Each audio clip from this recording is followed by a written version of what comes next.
Selamat pagi Bapak, perkenalkan saya Dr. Aksa, dokter yang bekerja pada ini. Jadi hari ini saya akan melakukan pemeriksaan paru pada Bapak, mungkin nanti akan kurang nyaman apa bersedia. Saya akan mencuci tangan dengan nama WHO. Sebelumnya bisa dibuka sedikit Bapak bajunya. Pertama saya akan melakukan pemeriksaan inspeksi dari anterior pada pasien. Jadi terlihat tidak ada deviasi trakea, dada simetris dan gerak dada simetris. Selanjutnya saya akan melakukan inspeksi dari sisi lateral. Terlihat tidak ada kelainan pada dada seperti pigeon chest atau barrel chest. Jadi saya akan melakukan pemeriksaan inspeksi dari posterior pada pasien. Mungkin nggak bisa menunduk sedikit Pak.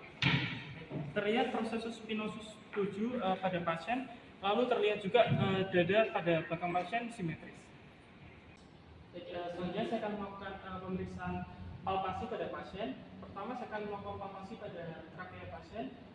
Tidak terasa adanya deviasi trakea pada pasien. Jadi saya akan melakukan palpasi untuk mengecek apakah gerak nafas pada pasien simetris. Saya meletakkan ibu jari saya pada sternum pada pasien, bagian medial pada chest pada pasien. Selanjutnya saya akan menekan seperti ini. Bapak bisa tarik nafas, hembuskan, tarik nafas Bapak, hembuskan, tarik nafas Bapak, hembuskan. Terlihat pada sisi anterior pada pasien gerak nafas simetris. Selanjutnya saya akan melakukan palpasi pada belakang pada sisi posterior pada pasien untuk mengecek gerak nafas simetris pada pasien.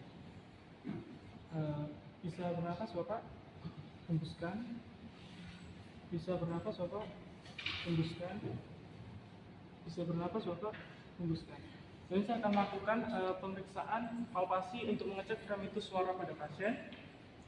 Sebelumnya saya akan menyuruh pasien untuk menoleh pada sisi kanan pada pasien, kepala.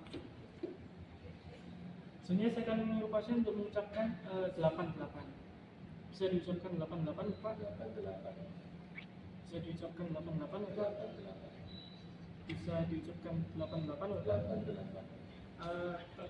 Terasa bahwa remitus suara pada pasien simetris. Selanjutnya saya akan melakukan pemeriksaan remitus suara pada sisi posterior pada pasien. Bisa ucapkan 88 ya Bapak? 88. Bisa ucapkan 88 ya Pak? 88. Bisa ucapkan 88 ya Pak? 88. Bisa ucapkan 88 ya Pak? 88. Oke. Terlihat dari dan terasa pada sisi posterior pada pasien remitus suara simetris. Biasanya saya akan melakukan pemeriksaan perkusi pada pasien dimulai dari menentukan batas paru dan nefar. Pertama saya melakukan perkusi tepatnya di bawah skapula pasien di C1. Sonor, sonor, sonor, sonor, sonor. Bisa tarik nafas Bapak. Ditemukan batas paru dan nefar pada pasien di sini ICS. Nah, selanjutnya saya akan melakukan perkusi di 12 titik pada sisi anterior pada pasien. Sonor, sonor, sonor, sonor, sonor, sonor, sonor, sonor, redup, redup, redup, redup. Selanjutnya saya akan melakukan pemeriksaan perkusi 10 titik pada sisi posterior pada pasien.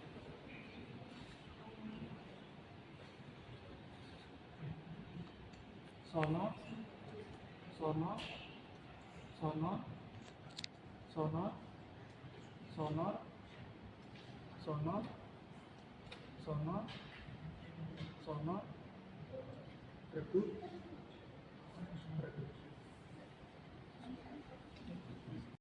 Selanjutnya saya akan melakukan pemeriksaan auskultasi pada pasien. Mbak mungkin bisa menoleh Pak. Selanjutnya saya akan melakukan auskultasi di 12 titik pada pasien. Tarik nafas Bapak, buang. Tarik nafas Bapak, buang. Tarik nafas Bapak, buang. Tarik nafas Bapak, buang. Tarik nafas Bapak, buang. Tarik nafas Bapak, buang. Tarik nafas Bapak, buang. Tarik nafas Bapak, buang. Tarik nafas Bapak, buang. Tarik nafas Bapak, buang. tarik nafas Bapak, buang, tarik nafas Bapak. Baik, terdengar gerakan nafas pada pasien vestibuler. Ini saya akan melakukan konsultasi pada sisi postural kepada pasien di 10 titik.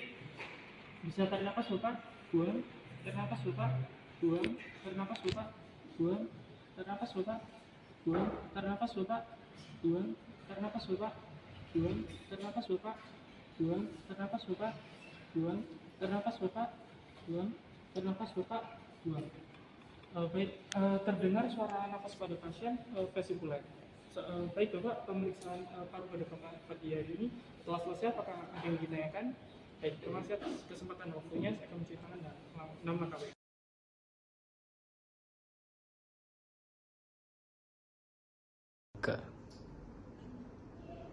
Baik, sebelum saya memulai pemeriksaan, saya akan menceritakan sesuai dengan nama KW terlebih dahulu.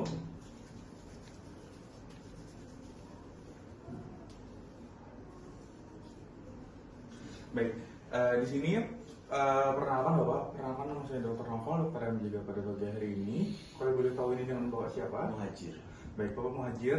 Di sini Bapak ada keluhannya apa? Dada saya sakit yang sebelah kiri. Oke, baik. Di sini saya akan melakukan pemeriksaan jantung pada Bapak dan mungkin saya akan memberikan beberapa perintah yang memberikan beberapa sentuhan kepada Bapak. Apakah Bapak bersedia? Bersedia. Baik, Bapak. Sebelum mulai pemeriksaan, Bapak bisa dipersilakan untuk membuka baju terlebih dahulu. Baik, Bapak, nanti setelah Bapak sudah membuka bajunya, Bapak bisa berbaring dengan kepala di sebelah sini apa? Baik. Pertama-tama, saya akan melakukan inspeksi terlebih dahulu pada pasien. Di sini pasien tidak nampak adanya deformitas, tidak nampak adanya middle chest, maupun rectus excavatum dan juga pigeon chest. Baik, lalu pada saat inspeksi ini tidak terlihat adanya pulsasi ictus cordis pada dada pasien. Selanjutnya, saya juga akan melakukan pemeriksaan palpasi. Palpasi ini akan dilakukan dengan ibu jari saya atau jari satu di sternum pasien dan keempat jari saya berada di apex jantung, yaitu ICS 5 midclavicular line sinistra. Baik, di sini untuk ictus cordis pasien teraba di ICS 5 midclavicular line sinistra, tidak teraba adanya trill dan juga tidak teraba adanya pulsasi abnormal di tempat lainnya. Selanjutnya saya akan melakukan pemeriksaan perkusi. Perkusi di sini saya akan melakukan pemeriksaan mulai dari di midclavicular line sinistra, inferior scapula. Saya akan melakukan perkusi sonor, sonor, sonor, sonor, sonor, sonor, redup. Baik, Bapak bisa tarik nafas. Sonor, Bapak bisa buang nafas. Baik, di sini merupakan batas jantung dan hepar dari pasien. Selanjutnya saya akan mengangkat berpindah 2 cm di atas batas suara hepar pasien. Baik, di sini sonor, sonor, redup. Di sini di parasternal line dextra pasien setinggi ICS 4 terdapat batas jantung kanan pasien. Selanjutnya saya akan melakukan meletakkan jari saya di mid axillary line sinistra. Lalu saya akan turun 2 cm, 1 ICS di sini sonor, sonor. Saya akan ke arah perkusi ke arah medial sampai suara redup. Sonor, sonor, sonor, redup. Baik, di sini untuk batas jantung kiri pasien berada di setinggi ICS 5 midclavicular line sinistra. Selanjutnya saya akan melakukan pemeriksaan untuk batas jantung pasien, redup, sonor, sonor. Selanjutnya saya akan palpasi ke arah medial, sonor, sonor, redup. Baik, di sini untuk batas pinggang jantung pasien setinggi ICS 3 di parasternal line sinistra. Selanjutnya saya akan melakukan pemeriksaan auskultasi. Untuk auskultasi saya akan auskultasi di 4 tempat, yaitu di katup aorta, pulmonal, tricuspid, dan mitral. Untuk pemeriksaan aorta dan juga katup pulmonal, saya akan menggunakan membran. Saya akan meletakkan stetoskop setinggi ICS 2 di parasternal line dextra untuk mengecek katup pulmonal, katup aorta. Selanjutnya saya akan memeriksa parasternal line sinistra ICS 2 untuk katup aorta. Selanjutnya saya akan melakukan auskultasi setinggi ICS 4 parasternal line sinistra. Selanjutnya, untuk yang tricuspidalis ini, saya akan melakukan pemeriksaan menggunakan bel untuk mengecek katup mitral juga tricuspidalis. Untuk tricuspidalis tinggi ICS 4 mid parasternal line sinistra. Dan juga untuk katup mitral setinggi ICS 5 mid clavicular line sinistra. Untuk pemeriksaan auskultasi, untuk detak jantung S1 dan S2 normal, reguler, tidak ada suara murmur dan suara tambahan lainnya. Bapak, pemeriksaan sudah selesai, Bapak bisa kembali duduk. Terima kasih Bapak atas kerjasamanya untuk pemeriksaan jantung Bapak normal. Apakah ada yang ingin ditanyakan terlebih dahulu? Terima kasih Bapak atas kerjasamanya. Untuk mengakhiri pemeriksaan, saya akan cuci tangan sesuai dengan nama Bapak ya.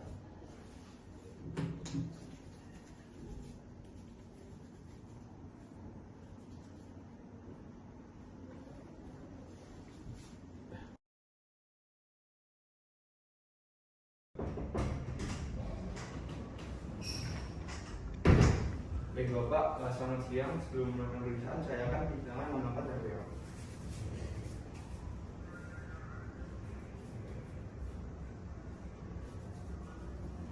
Bapak, dengan Bapak siapa? Bapak Gavin. Bapak Gavin di sini. Perkenalkan, saya Dr. Daryl yang akan memeriksa Bapak pada siang hari ini. Nanti saya akan memeriksa telinga Bapak menggunakan spekulum. Mungkin nanti akan sedikit kurang nyaman. Apakah Bapak bersedia? Saya bersedia. Bapak, saya akan memasang headlamp terlebih dahulu. Di sini saya akan memasangnya di kepala dengan memastikan untuk lampunya berada di bawah dari sabuknya. Saya akan memakai di kepala saya dan akan meletakkannya di bagian belakang.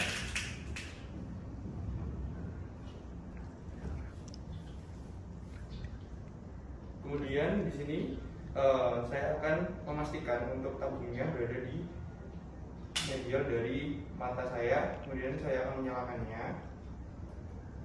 Saya memfokuskan cahaya dengan meletakkan tangan saya sejauh 30 cm dari mata. Kemudian mengencingkan mata kanan di kiri. Lalu saya juga akan mengatur proyeksi untuk diameternya kurang lebih 1 cm. Jadi saya akan memposisikan diri dari pemeriksa dan juga dari pasien. Pasien saya posisikan untuk duduk tegak, Pak. Monggo duduk tegak. Selanjutnya pemeriksa berada pada sisi luar depan pasien dengan lutut kiri dari pemeriksa dan pasien bersinggungan. Selanjutnya saya akan memposisikan dari kepala pasien. Saya akan melakukan pemeriksaan pada gunakan lebih dahulu. Saya akan memposisikan kepala dari pasien menggunakan jari saya dan hanya boleh memegang pada dagu pasien, tidak memegang dari kepala pasien. Bapak, saya izin buka dagunya. Bapak. Selanjutnya saya akan menempatkan tangan saya. Untuk ibu jari dan telunjuk saya akan memegang pada sisi auricula dan juga ketiga jari lainnya akan saya tempatkan pada sisi planum mastoid. Untuk ibu jari dan telunjuk saya akan menarik dari auricula pasien ke arah posterior superior. Selanjutnya saya akan memasukkan spekula ke dalam lubang pasien dengan gerakan memutar.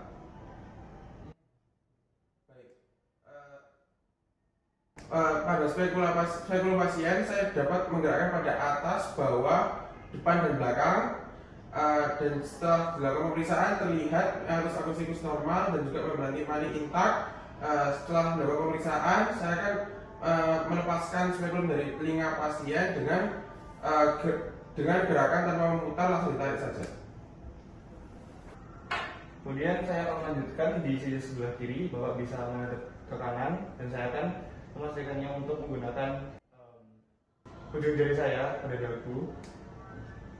Baik, di sini saya akan meletakkan jari telunjuk dan juga ibu jari saya di auricula dan 3 jari lainnya di preauricula dan menarik auriculanya ke arah posterior superior. Kemudian saya akan memasukkan spekulumnya dengan gerakan sedikit memutar. Ya, baik, di sini spekulumnya bisa digerakkan ke atas, bawah, kanan, dan juga kiri. Untuk meatus akustikus eksternusnya normal, dan untuk membran limfatinya juga minta. Baik, di sini saya akan mengeluarkannya tanpa gerakan memutar dan hanya menariknya saja. Oke, baik Bapak, untuk pemeriksaan sudah selesai. Terima kasih atas kerjasamanya. Apakah Bapak ada yang mau ditanyakan? Tidak ada. Oke, baik Bapak, terima kasih. Di sini saya akan menutup pemeriksaan dengan melakukan penyitaan nama dan juga.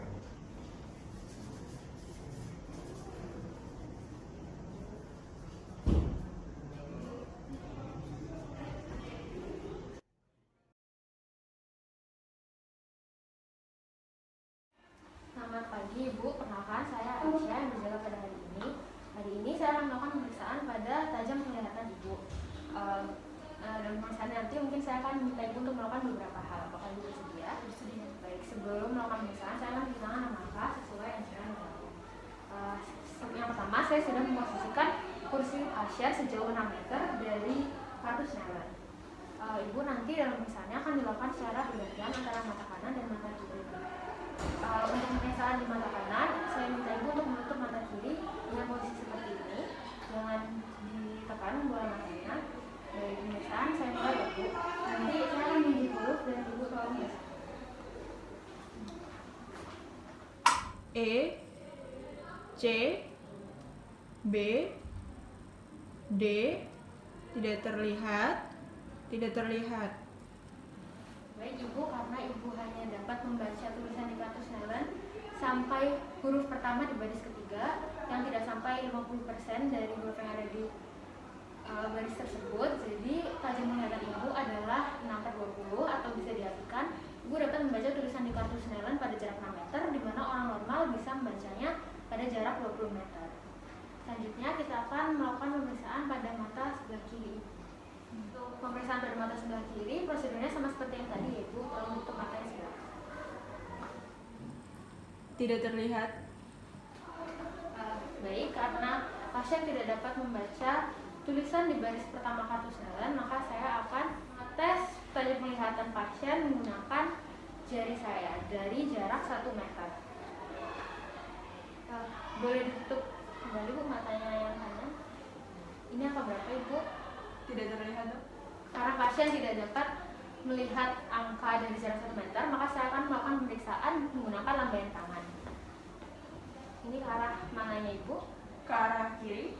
Baik, karena pasien dapat melihat arah lambaian tangan dari jarak 1 meter, maka hasil pemeriksaannya adalah untuk mata kiri adalah 1/300, atau dapat diartikan pasien dapat melihat arah lambaian tangan dari jarak 1 meter, sementara orang normal dapat melihat arah lambaian tangan dari jarak 300 meter.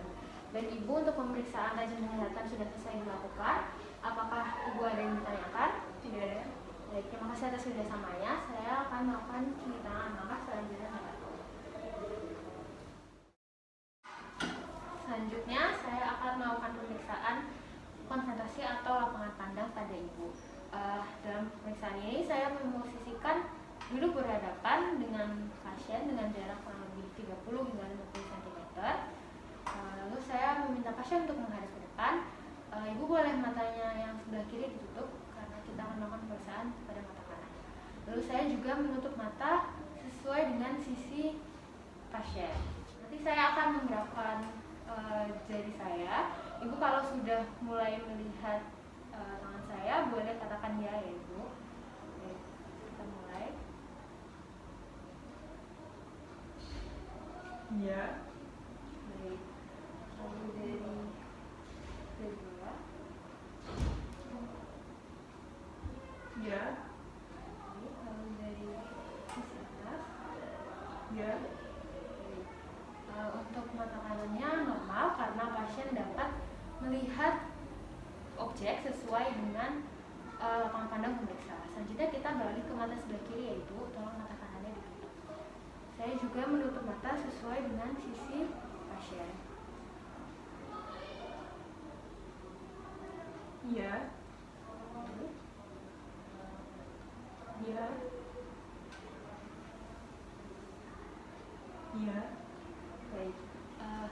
Untuk pemeriksaan di mata kiri juga normal karena pasien dapat melihat objek sesuai dengan lapang kanan dari pemeriksa. Ibu, untuk pemeriksaannya sudah selesai, hasilnya normal. Apakah Ibu ada pertanyaan? Sudah. Baik, terima kasih Bu atas kerjasamanya. Selanjutnya saya akan melakukan pemeriksaan mata bagian depan pada Ibu. Mungkin Anda akan terasa tidak nyaman, apakah Ibu bersedia? Baik, terima kasih. Silakan melihat ke arah depan terlebih dahulu dan melamun Ibu. Kemudian saya akan memastikan diri saya sekitar 60 cm dari pasien. Kemudian saya akan melakukan pemeriksaan pada palpebra terlebih dahulu. Palpebra tampak simetris dan sedikit menutupi kornea bagian atas. Kemudian tidak ditemukan edema, hiperemia ataupun laserasi. Selanjutnya saya akan melakukan pemeriksaan kornea, konjungtiva dengan boleh melihat ke bawah Ibu. Oke, di atas tidak ditemukan tanda-tanda ikterus, boleh melihat ke atas. Permisi. Oke, tidak ditemukan tanda anemis. Kemudian saya akan melakukan pemeriksaan kornea dan bilik mata depan dengan pen light. Oke, saya akan mengarahkan senter dari arah 45 derajat dari samping, kemudian ke arah depan.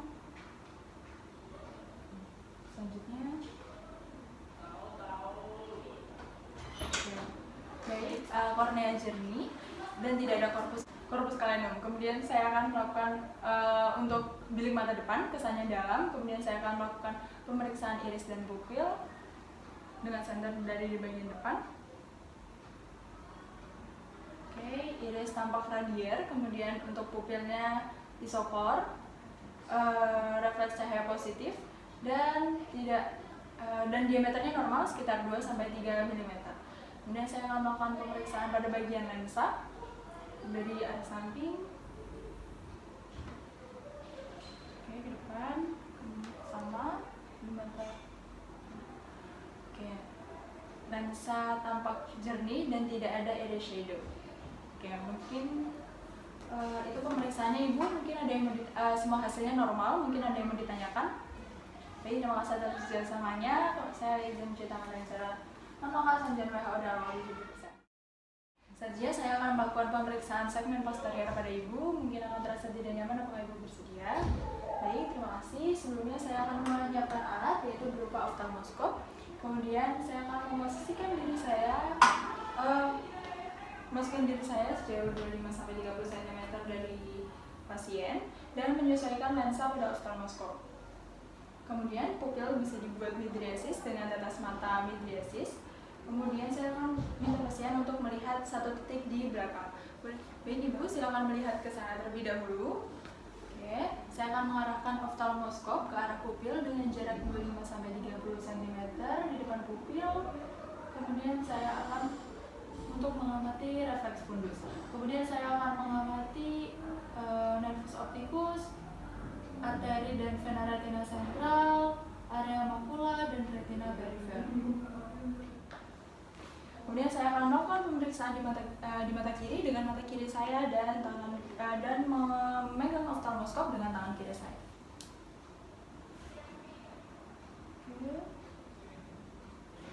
Saya menaruh oftalmoskop sekitar 25-30 cm dari pupil pasien untuk melihat refleks fundus, dan saya akan mengamati hal yang sama dengan mata kanan.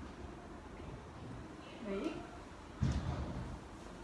pemeriksaannya sudah selesai. Mungkin ada yang hasilnya normal Ibu. Mungkin ada yang mau ditanyakan? Baik, terima kasih atas kerjasamanya. Kemudian saya mencuci tangan cara nama kasus yang WHO dan awal 70%. Selamat pagi Pak. Pagi. Perkenalkan saya Dr. Steven, dokter yang bisa kepala pagi hari ini. Ini dengan Bapak siapa? Awas. Oke, dengan Bapak Fawas. Hari ini saya akan memeriksa kepala dan leher Bapak untuk membantu diagnosis penyakit Bapak. Apakah Bapak bersedia? Bersedia. Baik. Sebelum saya menyentuh pasien, saya mencuci tangan dengan 6 langkah WHO terlebih dahulu. Baik, selesai. Untuk yang pertama saya melihat dari bagian kepala dulu. Terlihat dari rambut tidak ada squama, hitam, tidak ada kerontokan. Terlihat juga dari ekspresi wajah pasien terlihat tenang dan simetris. Terlihat dari ukuran kepala juga terlihat normal, tidak ada hidrosefalus dan kelainan sebagainya. Selanjutnya saya turun ke bagian mata. Permisi ya Pak. Coba lihat ke atas Pak. Baik. Warna konjungtiva normal, tidak didapati ada anemi. Permisi Pak. Lihat ke bawah ya Pak. Oke. Terlihat sklera juga normal, tidak ada kelainan, tidak ada ikterus. tidak ada tanda-tanda jaundice. Terlihat juga dari samping pupil terlihat normal, bulat, kornea juga cembung ke depan, terlihat juga sentral pupilnya, dan iris radia. Selanjutnya saya ke telinga, memeriksa telinga. Yang pertama, saya tidak melihat ada deformitas baik di telinga kanan maupun telinga kiri. Selanjutnya untuk nyeri tekan, permisi ya Pak. Apakah ada nyeri Pak? Tidak. Saya tidak mendapatkan adanya nyeri tekan. Selanjutnya saya akan ke bibir. Di bibir tidak terlihat ada cyanosis maupun ulkus. Pak bisa dibuka mulutnya, dijulurkan lidahnya. Baik, terima kasih Pak. Di situ tidak ada kandiasis, tidak ada ulkus, tidak ada visur tang, tidak ada leukoplaki. Baik, untuk kepala sudah selesai. Sekarang saya akan melihat bagian leher. Pak bisa melihat kiri dan kanan? Tolong. Nah, kiri dan kanan. Terlihat sternocleidomastoideusnya simetri, tidak ada rotikolis. Selanjutnya saya meraba pulsasi arteri karotis. Arteri karotis teraba di bagian anterior. Baik kiri dan kanan teraba. Selanjutnya saya akan meraba KGB pasien, penderita bening. Saya akan meraba sisi kanan terlebih dahulu, maka saya memfiksasi dengan cara menggunakan tangan kanan saya. Periksa, bisa tidur di tangan kanan saya. Saya memeriksa bagian trigonum anterior, di bagian submandibular, preaurikular, dan postaurikular, dan terakhir di trigonum posterior. Lalu saya mau cek di bagian sebelahnya. Permisi ya Pak, di tempat yang sama, trigonum anterior, submandibular, preaurikular, postaurikular, dan trigonum posterior.